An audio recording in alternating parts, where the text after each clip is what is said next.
Welcome back to Crime Watch Narratives. From Queens in New York. We meet Bridget Harris, who was born into a tough world to Liberian immigrants. She was abandoned by her mother in an apartment when she was only 2 years old. By the time she was 3 years old, she was already being sexually and physically abused by the man she was supposed to call her father. Her father, Mr. Eric, was moving from US and Liberia, and so Bridget was sent to family members who knew very well that she was being abused but did nothing to help. In fact, they added salt to injuries we see in Africa. In fact, her grandmother was very much abusive and would often beat her even with sticks. And her cousin, one of her male cousins, was sexually abusing her, and it was at 17 years old that she decided enough is enough and she ran away. She did fine by herself out in the world, but by the time she was 26 years old, her sister called her and told her that their father wanted to talk. And here's the thing, their father was also sexually abusing her sister, but apparently she had forgiven him and they had moved on. So the sister was a single mother of two, and Bridget was suspecting that their father could also be abusing the two little girls. Well, Bridget agreed to go to her sister's apartment to talk, but immediately she entered the door, she saw her daddy sitting on the sofa and her niece was sitting on his lap. This made Bridget so furious, but the man went ahead to tell both of her daughters that she had decided to take the girls, who are now his granddaughters, to Liberia in Africa with him.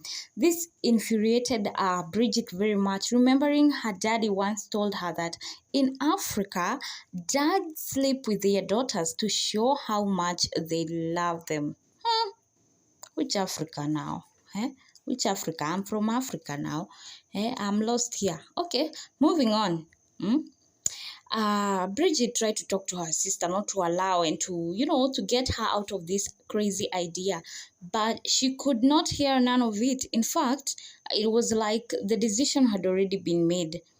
Then she left and time went by. She planned to meet his daddy so that they could talk, and she was planning to talk him out of the idea and actually ask him to get some help.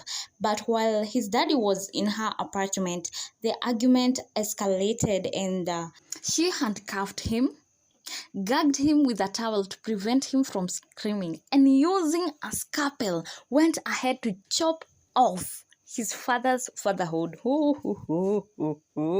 Then threw it under the Rockaway boardwalk in Far Rockaway. That sounds like a pan. I think it's a park or somewhere. Well, damn.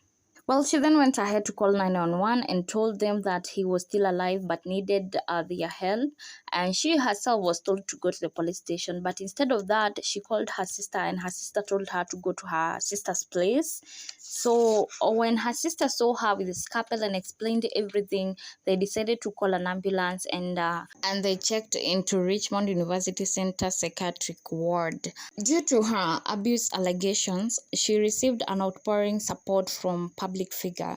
She was sentenced to 5 to 15 years in prison but released after serving for only 3 years.